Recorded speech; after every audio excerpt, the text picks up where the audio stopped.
Hello everybody and welcome to Sin City Living. My name is Jason. I'm bringing you today's wonderful episode. So some of you guys might be wondering what happened to the live streams. Well, here's the deal. What we're going to do, we're going to shift these to the patron site for our patrons. Once I figure out how to do that, I'm going to experiment this weekend.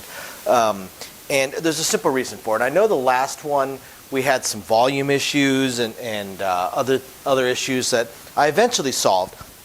And then I reshot the entire thing as a regular video instead of a live stream. And what I have noticed, I went back through and I looked. We've had a few live streams, and what I've noticed is that on the YouTube channel, our live streams get about a fifth of the viewership of our regular videos. So obviously most of you guys prefer the regular videos, and I want to give you guys what you prefer. So we're going to keep with the regular videos for the YouTube channel, and for our patrons we will start putting in some live streams for you guys. And along with that, thank you very much to our patrons, and hopefully you guys are enjoying the exclusive videos that we occasionally put out there for you guys, and the upcoming live streams, if anyone's curious about that, and the buying us a coffee, which I appreciate. Thank you. I think your name is Brian that just bought us a couple of coffees. Very appreciated. I'm back on my diet, so I'm trying to cut out the sodas, so coffee is definitely always appreciated. But yeah, if you're curious about any of that, just check the description of the video down below. Otherwise, because I don't want this to drag on too long, we're going to go ahead and jump into today's video. Sounds to me like the wife just showed up. Sounds about right. Hello, everybody. Welcome to Crossfire. I'm Jason. Louis. Not Louis, but Louis. and we are bringing you today's episode of Crossfire, and this one is might be a little bit shorter. We want to talk about why craps isn't for everybody. The first thing I want to say is that some people will say that craps is the second hardest game to deal in the casino. I've talked to some people that know both games, because some people will say that Pai Gow Tiles is the hardest game to deal. So I've talked to dealers that deal both, and they disagree. Pai Gow Tiles is not the hardest game to deal. It's one of the most difficult ones to learn because it's a sheer memorization game. You have to memorize these patterns of the tiles, and I guess there's hundreds of them. So it's a memorization nightmare, but when it comes to actually dealing it, craps is far harder to deal. I wouldn't want to deal single zero, or even learn that. But I don't do roulette. And roulette is a challenging one to deal for sure. But to add in the racetrack, and then the orphalins, the zero spiel, all that good stuff. Yeah, no. But it's pretty much universal that craps is the hardest one to deal. And the thing is, it's flat not for everybody. There's a lot of people that learn craps and either don't end up dealing it, or do end up dealing it, and they probably shouldn't have. So yeah, we want to cover a little bit of why craps isn't for everybody. We'll be right back with that. So why craps isn't for every dealer? And magically we have another dealer show up. Yeah, she just showed up out of nowhere. Not a craps dealer. Right. So a lot of people will go through the school and learn it, but I would say even just the people that go to dealing school, maybe I'd say 1 in 5 sign up for craps. Yeah. 5, 1 in 6, somewhere right around there. And because it intimidates some people, then a lot of new dealers that come out here come from outside the U.S. and are still learning their English skills when they go to a dealing school. Yeah. So there's a big language barrier as well. And that's tough to overcome with a Craps is a very intense. You have to talk in English. You're on sticky. Just like baccarat. Well, and the slang and how fast 16 people yelling at you, throwing chips in, all saying slang terms for the bets. 3-way this, 3-way that, crap this. Let me get an ET, buffalo, inside, puppy paws. Yeah. It's just a box card. That's the only one I know is box cards. Yeah. Aces, nipples. I mean, Titties. there's so many things that it throws people off. Now, 1 in 5, 1 in 6 sign up for craps, and then out of that, I would say 1 in 5 of the ones that sign up for craps drop out before the class finishes. Then of the ones that finish the class, I would say maybe 10% of them actually will become actual, real, good, center strip capable craps dealers, and 30-40% of the rest I'm okay. will be okay. they'll be able to deal craps, but they'll never be great crap stealers. So 50% of the ones that finish the course won't within a year or two of dealing, won't be dealing craps at all. And then you have the outliers that, like me, that have no interest in it whatsoever. That's part of the 4 or 5 or 5 and 6 that don't even bother signing up. Well, the good thing about you now is you don't have to worry about that no more. You got everything else. You know, that's the thing. She's got every other game. Yeah. Every other game. She's got every game but craps. I'm a one-trick pony. Louis is complete. He's got them all. You're a full dealer. Look at you go. I don't like it. With the I don't do exception of craps. SR and like tiles. stuff like that. But I'm willing to bet that 5 years from now he'll know them. You know, it's not something that's going to be a priority to learn, but if they Maybe. Yeah, I'm thinking about it. If they have them where he works at, he's going to learn them. And they got it all. They're already asking me to learn that. So Ugh. I don't want to. you know, that's now as to why craps isn't for everybody. Well, first off, let's see why it isn't for the ones that don't even sign up for craps, don't even want to learn it. I have physical limitations, and for me, it just seems like it would be too much physically for me. That's true. I know some people with back issues and stuff. I'll tell you, with my knee issues and my back issues, and my hip, Jesus, You're old. I'm crippled. You old? I don't even know how. I'm old and crippled. Well, oil up the hinges, man. I gotta get you some oil. Freaking over there. No, that's not creepy. That's just me ripping it. Oh. So yeah, physically it's not for everybody. Also, mentally, it may not be for everybody. Craps is the one game where the players may actually be touching you. They're not supposed to, but when you're on stick, Nope. and you've got a full table of 8 per side, yeah, they're pretty much in your pocket. And there's Oh, no yeah. table in between you. There's no, you know, the bar that comes out on the roulette table to I like stop the them from buffer. going there. There's nothing. They're like this, and they're it's not their fault. They're getting bumped into. They're sizing right into you. Yeah, they size right in. They're sizing right into you. You know, last night I saw it. One of our dealers, a friend of ours, let's just say one that really likes sports betting, super drunk Asian female. She wasn't even playing. She just went over there. His table was dead. I think it was one player. She just went over there and was right next to him as he was on stick, pretty much like this, talking to him. And I'm on the other table, and I couldn't tell if she was picking his pocket, humping his leg, or pegging him. I mean, she was just right there. He got the best of it. He got it all. Yeah, he was getting some action one way or the other. Most action he's seen in a while. Yeah, that he didn't pay for. So, you got to show her that. Not on the podcast. Not on podcast. Oh Lord. So it's not going to be, you know, it's not going to be for everybody mentally or physically to even be interested in learning it. Now, And it's a pretty rough game too. it In is terms of the hardest game to do. no, I mean in terms of Clientele, too? Clientele. Yes. I mean, you guys. How many times have I told the story? I broke in on, you know, when I first broke in. How many times have I told the story on the show? Like maybe 3-4 times. Maybe 5. It's brutal. No. Because I don't think I might not have heard it, Okay. and maybe they haven't either. That's true. When I first broke in on dice, I had taken the first week of craps class, right, where you're still at the sit-down desk, you're learning. I've never played the game, never done nothing. I've never stood up, never had working stacks. I'm just learning the combinations of the dice. What are odds? What's a lay? What is this? I'm just basically learning the ins and outs. Y'all didn't know what a lay was. Yeah, right, exactly. I didn't know it. But I've never been on a table, never done it, never played, nothing. So the pencil, I only dealt blackjack in Texas at the time. The pencil goes, "You want to learn craps?" I said, "Yeah, I plan on learning it." Says, "Okay, we sent a dice. We need to send a dice dealer home early. Go to dice." Oh shit! You want to learn craps? Great, go deal it. Yeah. That's how I learned roulette And I was like, "Oh crap!" I was like, "Okay." So. and Pygo. So I never touched a stick, never nothing. 8 players on the side, a heavy prop action where I was, and man, it's just, I'm trying to shake it. I got, you know, long story short, I was getting yelled at by a dealer, Everybody. by players. They're throwing money, cursing me out, and I felt like throwing up. I was like, oh my god. You're like, I don't want I was to like, do this anymore.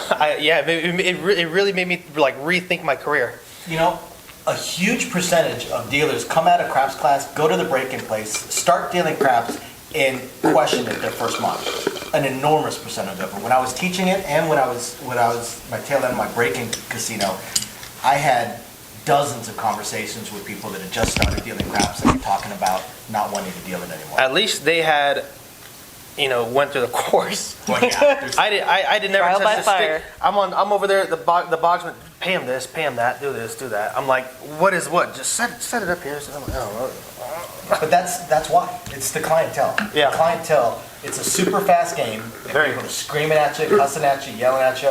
You're trying to figure out a payment. 5 different people are yelling numbers at you while you're trying to do math in your head. Just suck balls or what? yeah, I sucked a ball down my Sucks the throat. balls. Boba. And his gag reflex is apparently returning. Can't have what can't have anything returned that I never had in the first place. Oh! Hey! Oh! So $20 is $20. 20 bucks. 20 bucks. Yeah. Wow, your face is nice and red. Well, don't ask what happened to that $20. I got 20 bucks in that Hey, wallet. I see So- 20 over there. Yeah. I earned that 20. I mean, Yeah. Well, you've been at work all day. Oh! Wow! so that's why Louis here. Got it. Wow! Got it. Wow. So yeah, that's why. That's one of the many reasons why craps is not for everybody. Another reason still comes down to the clientele. For whatever reason, and don't get us wrong, we talk about how bad the clientele is can be with craps, especially at local casinos and stuff like that. Right. It doesn't mean that the other games are wonderful. I can think of a couple of regulars for blackjack and UTH and such. Oh, yeah. Absolute nightmares. Oh, I just had dealers one were yesterday. feuded- Right. Oh, and, well, remember that one that was in a wheelchair that passed away not too long ago? It was Oh, fairly yeah. legendary. Oh, for yeah. Throwing things at people and The one that hitting hit them. me? Yeah. So it's not just craps. The thing is, with craps, again, you don't have that buffer. It ain't You just, don't well, have that table in between you and the players. and it's not just the players, it's the dealers too. Yeah. Could be the dealers or the boxmen too. You got a boxman that just, they're on you about everything, or, the dealer who's just like a hard ass and he's burnt out and giving, he's trying to give you the business on everything, on anything that you do that you don't know. Like it's a player's first time and, no, what are you doing? Don't throw your money, don't set it, they don't know, help them out, help the player out. Or the other side of it too, you mentioned the burnouts. What about the ones that are like, why are you being nice to those people? They never tip you. Or why are you being nice? They don't know what I hate why are you that. taking care of them? They don't know how to play this game. Like, Oh, I why do you hate care? Like, taking care of the customers, like, 80% sorry, of our I'm job. doing my freaking job. My fault. You're a bitter ass, Burnout. case. Should be washout. I taught this guy, he was his first time on a dice table. Just makes me think of the end. And man, nicest guy ever. And he didn't speak. He spoke a little bit of English. So I was speaking to him in Spanish majority of the time, and he was just so happy to play the game because he was, and to learn the game. And he had, he was playing a $50 game, a $50 minimum, and he had the bankroll for it. And you know what? I just told him how to play, and then I started slowly but surely. And you know what? Made a lot of money off this guy. This guy, every 2 rolls for the dealers, he would throw me $50 for the dealers. And then we started teaching him. Okay, he's like, how do I bet for you guys? Because he see other people. So now he's throwing us $50, $100 every other 2 rolls, and putting us up on bets. I mean, Damn. we probably made like $1,000 off this guy, maybe more. And he bought in for maybe $3,000. He colored up with like $9,000 or $10,000. I mean. All it takes is a little bit of, just help these people out. Everybody's and the players are very nervous. The first timers, they're so intimidated. Yeah. It doesn't matter which casino you go to, whether you're on a center strip, whether you're on the local casino, whether you're like on a reservation. People are intimidated by the game. It doesn't matter if you're a dealer or a player. I'm sure both you can attest to that. Well, and you know what? Whether or not they tip also doesn't matter. We had one not too long ago. It was this group of I think 4 You that need to quit with the balls, they bro. actually caught a decent roll. They were learning I know, how to play. you need to quit with They had played the day before, so they weren't completely new. But they're still learning how to play. Still pretty good. And yeah, very very green. They caught a decent roll, so they actually all colored up and made probably 2 or 3 times their buy-in because Right. we had started teaching them how to press and how to actually make money. And they all colored up and left. They didn't drop a dollar. And a couple of them were burnt out dudes, like, 4 people making X amount of money, we didn't even get a freaking dollar. And in my head I was thinking, I thought 2 things. One, so what? They're Right. still learning. And Right. you know what? As they learn the game and get more comfortable, they'll play it more. They'll see other people tipping, and they'll learn how to tip. Like you learn the same thing. You learn how to play, and next you learn how to tip. And like I could tell you, the very first time I played blackjack, it probably didn't even occur to me to tip until I saw someone do it. You're overwhelmed. And and then the second thing that I thought when they were complaining about the fact that these people colored up and didn't tip was I looked at all three dealers, the other one was on break, looked at all of them, and in my head I went, well, the entire time they played, you never once said anything to them other than, what numbers do you want to bet? Say bet, drop me $1, or pick up your money. That was it. Never once said a word to them. We get these burnouts that will complain about it, and one of my buddies will one of our buddies, I say that's a fool, will ask them, well, they didn't drop you $1, you're complaining about it. What's their name? Oh my God, yes. That is so important. Where are they from? Did you talk to them at all? Well, don't complain. Yeah. That goes a long way. Hey, how you doing? Hey, where you from? Oh, what's your name? Where you from? Oh, okay. Is your first time here? Even if you're not good at small talk, at least find out their name and where they're from. Get them, hey, so and so. Hey, Jim. You want odds on that? Stuff like it's so simple. I made a ton of money today just being friendly and personable. That's it. And you have to do it for everybody. I know a few dealers, one with a creepy moniker, let's say, that if somebody gives them a tip, then they will ask, oh, do they have a player's card? What's their name? Okay, so now that they are tipping you, now you want to talk to them. All the rest of them that haven't tipped you yet, well, you haven't talked to them. Right. Like, you should already know their name before they ever give you a tip. If not, frankly, you're a douchebag. Yeah. You're a POS that's not even trying. Right. I wouldn't tip somebody who went out of their way to be a dick. Right. Oh, yeah, we know a few of them as well. One thing I want to add to that, too, is it doesn't matter if they didn't tip you. Were they nice? Did they treat you like a human being? Which it goes a long ways. In Okay, this they industry. didn't tip you. But they made your night go easier. Are you respectful? They were respectful to you. They were friendly to you. They didn't give you a hard time. They didn't take a shot at you. And you're still going to make tokes either way, whether you got it from them or whether another dealer dropped tokes. You're still going to make money either way.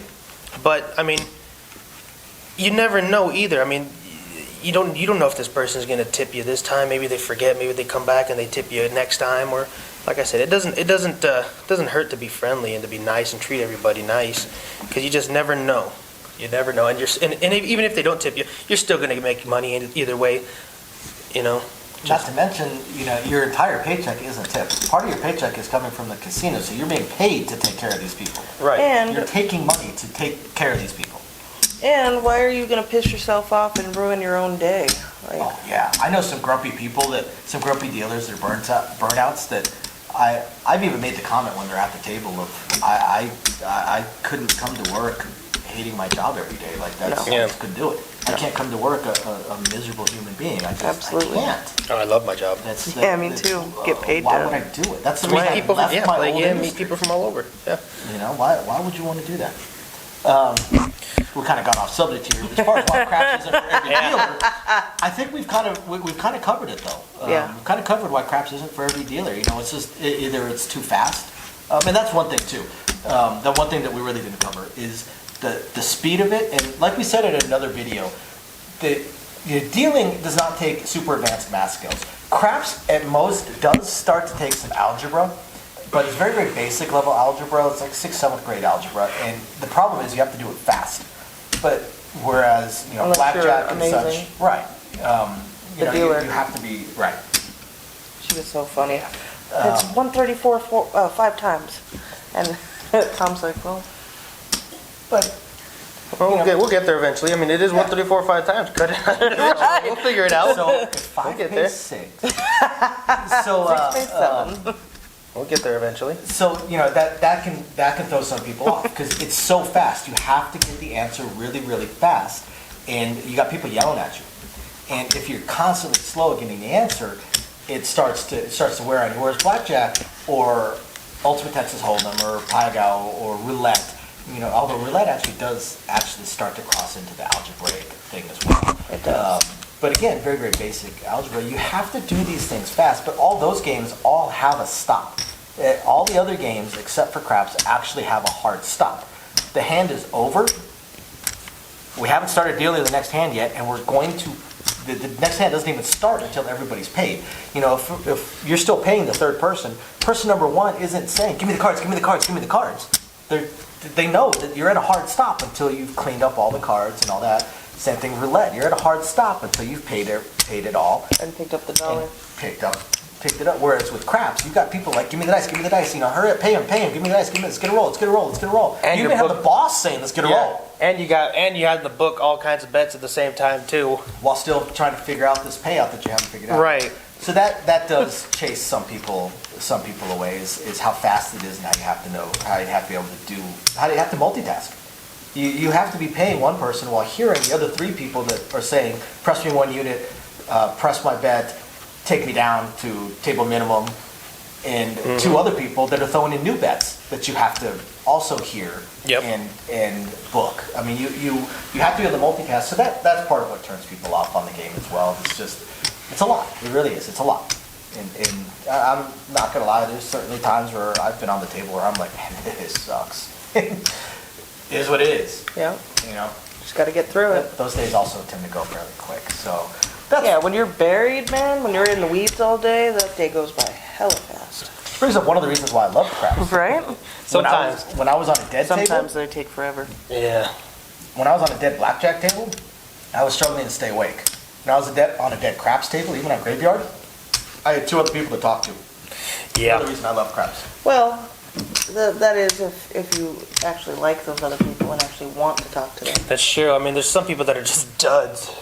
Yeah. Yeah. Well, I mean, I've seen, the crews just standing there, arms crossed, not even looking at each other. But mostly because they all speak different languages. Oh. So, hope you guys find this interesting, illuminating, enlightening, or at least plain interesting. We will catch you next time. Bye. Bye now. Thank you everybody for watching today's video, and as promised, a little bit more detail on things that we are working on. So again, we want to continue trying to expand the channel. We're really hoping to be able to add roulette as soon as possible, and then some video keno, video slots, stuff along those lines. Unfortunately, it ate up almost all of our cash, paying off all of our bills during the month of January while we were down. And now that the holidays have ended, YouTube's payouts have dropped significantly. So we're kind of treading water here as far as all that goes. Do have a lot of things we want to add, though. Not just those things, those additional games, and hopefully some carnival games and such like that. But the live streams. The biggest problem right now with the live streams is with 3 jobs combined between the 2 of us, 4 if I include the 20 to 30 hours a week I'm putting into the YouTube channel. It's very, very difficult for me to have a day and time that I can commit to doing the live stream every single week, because we also have our very young child to take care of. But I'm trying to figure that out. I'm thinking it's probably going to end up being on Monday nights or Tuesday afternoons, or possibly both. I intend to do at least one live stream exclusively for our patrons, and then another one on the YouTube channel. So possibly both days. We also have a few other things that we really want to attempt to move forward on. I'm just running into either time or skill set issues. I do want to eventually have a website going for us. I did used to program websites over a decade ago. A lot of things have changed, and I just don't have that time. And not a whole lot of knowledge on the current state of building websites, hosting what sites can host, and how to build up the e-commerce stuff. So if anybody has any skill sets along those lines and would like to answer some questions or just help us out, shoot us an email, sincitylivingLV@gmail.com. Also, I really hope to be able to start adding some exclusive stuff from Sin City Living, logoed shirts, hats. I'm looking to get custom dice made, even custom layouts made, although those would be pretty expensive. But I know zero about e-commerce and drop shipping and anything along those lines. So if you have any skill or knowledge in that area, please email me. I would love to ask you some questions and see if you can answer a few to help me figure out how to get that going. Same thing with designing our logos. You know, I had some logos designed, very, very small logos, unfortunately, not big enough to blow up to put on T-shirts and stuff like that. And again, I know I know nothing about logo design, graphic design, any kind of websites that could do it. I literally know nothing. So if you have any skill or knowledge in that area also, please email me, and you're willing to answer some questions, please email me and let me know. I'll admit I don't even know where to start as far as asking some questions, but I'm sure I'll ask a few, and that'll trigger a few more, so on and so forth. So yeah, there's that, and of course we do hope to continue to improve our AV setup, but I am an AV moron, so also right there, if you have any skill sets or knowledge in that area, please email me, and are willing to answer some questions. Please email me and let me know. We would love to help. Otherwise, again, thank you everybody for watching, and we're very excited to continue bringing you our videos. Bye now.